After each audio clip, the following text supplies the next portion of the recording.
আসসালামু আলাইকুম ভিউয়ার্স, জানিয়ে দেব আজকের সর্বশেষ সাম্প্রতিক সংবাদ। শুরুতেই শিরোনাম, পরে বিস্তারিত। ধেয়ে আসছে যুদ্ধ, প্রস্তুতি নেই ইউরোপের, মন্তব্য ডোনাল্ড ট্রাম্পের। এরপর থাকছে গাজা ইসরায়েল যুদ্ধে জাতিসংঘের 171 কর্মী নিহত। এদিকে সিরিয়ার কর্মকর্তাদের ওপর নতুন ভিসা নিষেধাজ্ঞা দিল যুক্তরাষ্ট্র। জানিয়ে দেব বিরোধিতার আড়ালে ইসরায়েলকে বিপুল অস্ত্র দিচ্ছে যুক্তরাষ্ট্র। সর্বশেষ জানিয়ে দেব জলদস্যুদের কবল থেকে 23 জনকে উদ্ধার করল ভারতীয় নৌবাহিনী। শুনছিলেন সংবাদ শিরোনাম, এবারে বিস্তারিত। তার আগে আজকের সংবাদ সম্বন্ধে আপনার কি মন্তব্য কমেন্টে জানিয়ে দিন এবং আমাদের ভিডিওটিতে একটি লাইক এবং চ্যানেলটি সাবস্ক্রাইব করে পরবর্তী আপডেট পাওয়ার জন্য আমাদের সাথেই থাকুন। ধেয়ে আসছে যুদ্ধ, প্রস্তুতি নেই ইউরোপের, মন্তব্য ডোনাল্ড ট্রাম্পের। ইউরোপ বর্তমানে যুদ্ধ পূর্ববর্তী সময়ে অবস্থান করছে।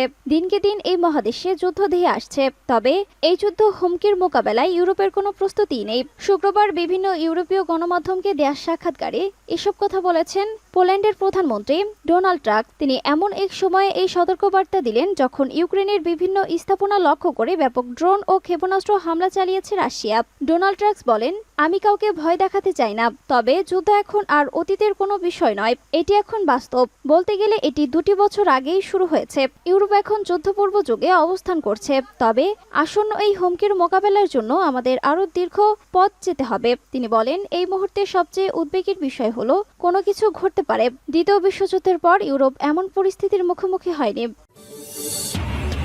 গাজা ইসরায়েল যুদ্ধে জাতিসংঘের 171 কর্মী নিহত।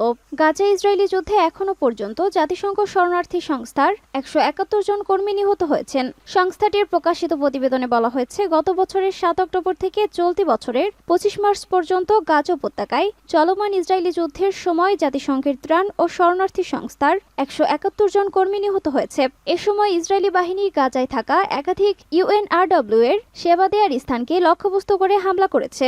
সর্বশেষ গত 14 মার্চ গাজা উপত্যকার নুসিরাত শরণার্থী শিবিরে একটি খাদ্য সহায়তা বিতরণ কেন্দ্রে ইসরায়েলির হামলার লক্ষ্যবস্তুতে পরিণত হয়েছিল, যেখানে 8 জন প্রাণ হারায়। সে সময় গাজার স্বাস্থ্য মন্ত্রণালয় জানিয়েছেন, ইসরায়েলি বিমান হামলায় 5 জন নিহত হয়েছে। তবে ইসরায়েলি সেনাবাহিনী বলেছে তারা নির্দিষ্ট হামলা চালিয়ে হামাস কমান্ডারকে হত্যা করেছে। ইসরায়েল নিহত ওই ব্যক্তিকে মোহাম্মদ আবু হাসনা হিসেবে শনাক্ত করেছে। ইসরায়েলের অভিযোগ, তিনি রাফা এলাকায় হামাসের সামরিক শাখার কমব্যাট সাপোর্ট অপারেটিভ ছিলেন। এছাড়া গাজার স্বাস্থ্য মন্ত্রণালয়ের কর্মকর্তাদের দেয়া নিহত 5 জনের নামের তালিকায় এ নামের একজন ব্যক্তিও রয়েছে। রাফা শহরে বর্তমানে আনুমানিক 15 লাখ ফিলিস্তিনির অবস্থান করছেন এবং বিপুল সংখ্যক এসব মানুষ ইসরায়েলের আক্রমণ থেকে বাঁচতে গাজার অন্যান্য স্থান থেকে রাফাতে এসে আশ্রয় নিয়েছেন। প্রসঙ্গত, গত 7 অক্টোবর থেকে গাজায় ইসরায়েলের ক্রমাগত হামলায় 32 জন 623 ফিলিস্তিনি প্রাণ হারিয়েছে। আহত হয়েছেন 75,092 জন।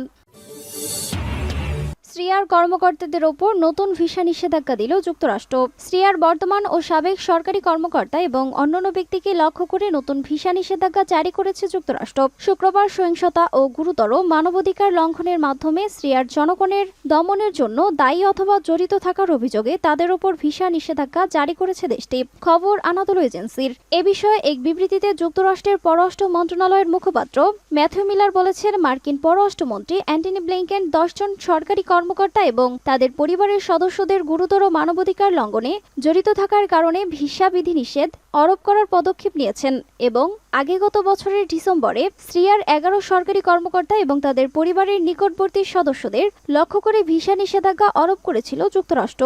নতুন এই বিধিনিষেধগুলো আগের ঘোষণার পূর্বে ঘোষিত ভিসা বিধিনিষেধের পরিপূরক বলে জানিয়েছেন মিলার। পররাষ্ট্র মন্ত্রণালয়ের মুখপাত্র আরও বলেন, ইউএনএসআর 2254 এর সঙ্গে সামঞ্জস্য রেখে একটি স্থায়ী রাজনৈতিক সমাধানের দিকে তারা না গেলে আমরা আসাদ সরকারের সঙ্গে সম্পর্ক স্বাভাবিক করব না। সিরিয়ার গৃহযুদ্ধ শুরু হয়েছে 2011 সালের 15 মার্চ। চলতি সেই গৃহযুদ্ধের 13 বছর পূর্ণ হয়েছে। তবে সেই গৃহযুদ্ধের সময়ই সিরিয়ার নাগরিকদের দমনপীড়নের সঙ্গে জড়িত থাকার অভিযোগে সরকারি কর্মকর্তাদের ওপর ভিসা নিষেধাজ্ঞা দিচ্ছে যুক্তরাষ্ট্র।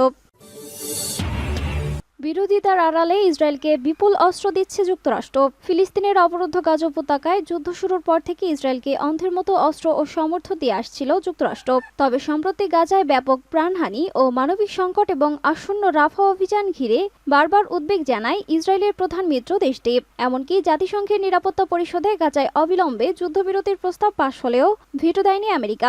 এই নিয়ে মার্কিন প্রেসিডেন্ট জো বাইডেন ও ইসরায়েলি প্রধানমন্ত্রী বেনিয়ামিন নেতানিয়াহুর সম্পর্ক তলানিতে গিয়ে পর্যন্ত ঠেকেছে। তবে জনসম্মুখে বাইডেন থেকে শুরু করে মার্কিন কর্তা ব্যক্তিরা ফিলিস্তিনের পক্ষ নিয়ে ইসরায়েল বিরোধী কথার ফুলছড়ি ছিটিয়ে গেলেও পর্দার আড়ালে ঘটে গেছে ভয়াবহ আরেক ঘটনা। সম্প্রতি ইসরায়েলকে $1 বিলিয়ন মূল্যর বোমা ও যুদ্ধবিমান হস্তান্তর করার অনুমোদন দিয়েছে যুক্তরাষ্ট্র। এ বিষয়ের সঙ্গে সংশ্লিষ্ট দুটি সূত্র মার্কিন সংবাদ মাধ্যম ওয়াশিংটন পোস্টের কাছে এমন তথ্য ফাঁস করেছে বলে জানিয়েছে রয়টার্স। যুগের পর যুগ ধরে ইসরায়েলের প্রধান মিত্র যুক্তরাষ্ট্র। যুদ্ধের ময়দান থেকে শুরু করে বিশ্ব কূটনীতি সব জায়গায় ইসরায়েলের ঢাল হিসেবে কাজ করে দেশটি। প্রতি বছর ইসরায়েলকে প্রায় $3.8 বিলিয়ন বা $380 কোটি সামরিক সহায়তা দেয় যুক্তরাষ্ট্র। গাজায় ভয়াবহ বোমা হামলা এবং স্থল অভিযান ঘিরে বিশ্বজুড়ে সমালোচনার মুখে পড়েছে ইসরায়েল। এমনকি খোদ বাইডেন প্রশাসনের অনেক কর্মকর্তা ইসরায়েলকে দেয়া সামরিক সহায়তা বন্ধের দাবি করেছেন। এতে কিছুর পরও 5 মাসের বেশি সময় ধরে চলা এই যুদ্ধের মধ্যেই ইসরায়েলকে নতুন করে সামরিক সহায়তার অনুমোদন দিল ওয়াশিংটন। এসবের মধ্যে রয়েছে 1800টি MK-84 2000 পাউন্ডের বোমা এবং 500টি MK-82 500 পাউন্ডের বোমা। জলদস্যুদের কবল থেকে 23 জনকে উদ্ধার করল ভারতীয় নৌবাহিনী। সোমালিয়া জলদস্যুদের কবল থেকে ইরানের পতাকাবাহী মাছ ধরার নৌকা আল-কাম্মার 786 উদ্ধার করেছে ভারতীয় নৌবাহিনী। শুক্রবার আরব সাগরে এই অভিযান চালানো হয়। প্রায় 12 ঘন্টা অভিযান শেষে নৌকাটিতে থাকা 23 পাকিস্তানি নাগরিককে উদ্ধার করা হয়েছে। ভারতীয় গণমাধ্যম এনডিটিভি নৌবাহিনীর এক কর্মকর্তার বরাতে বলেছে, বৃহস্পতিবার আরব সাগরের সুকাত্রলেড থেকে 90টি নটিক্যাল মাইল দক্ষিণ পশ্চিমে এই নৌকাটি অপহরণ করার উদ্দেশ্যে তাতে উঠে পড়েন 9 জন সশস্ত্র জলদস্যু। অপহরণের খবর পেয়ে ভারতীয় নৌবাহিনীর টহলদারি জাহাজ INS সুমেদার শুক্রবার সকালে ঘটনাস্থলে পৌঁছায়। পরে সেখানে যায় যুদ্ধজাহাজ INS। প্রায় 12 ঘন্টা অভিযানের পর জলদস্যুদের আত্মসমর্পণ করতে বাধ্য করা হয় জানিয়ে ওই কর্মকর্তা বলেন, জাহাজের 23 পাকিস্তানি নাগরিককেও উদ্ধার করা হয়েছে। আর নৌকাটিকে ভালো করে পরীক্ষা নিরীক্ষার পর তা নিরাপদ স্থানে এনে স্বাভাবিক কাজে ফিরিয়ে দেওয়া হবে। এক্সে করা এক পোস্টে এ বিষয়ে বিস্তারিত জানিয়েছে ইন্ডিয়ান নেভি। বেশ কয়েক বছর পর ফের মাথা নাড়া দিয়ে উঠেছে জলদস্যুরা। আরব সাগরে বিগত কয়েক মাস ধরে বিভিন্ন জাহাজে এবং নৌকাকে সোমালি জলদস্যুদের হামলার কবলে পড়তে হয়েছে। এদিকে গত 12 মার্চ ভারত মহাসাগরে 23 জন বাংলাদেশি নাবিক সহ MV আবদুল্লাহকে জিম্মি করেছিল সোমালিয়ার জলদস্যুরা। চট্টগ্রামের KSRM গ্রুপের মালিকানাধীন জাহাজটি বর্তমানে সোমালিয়ার গদফ জিরান জেলার জিফল উপকূল থেকে 1.5 নটিক্যাল মাইল দূরে নোঙর করা হয়েছে।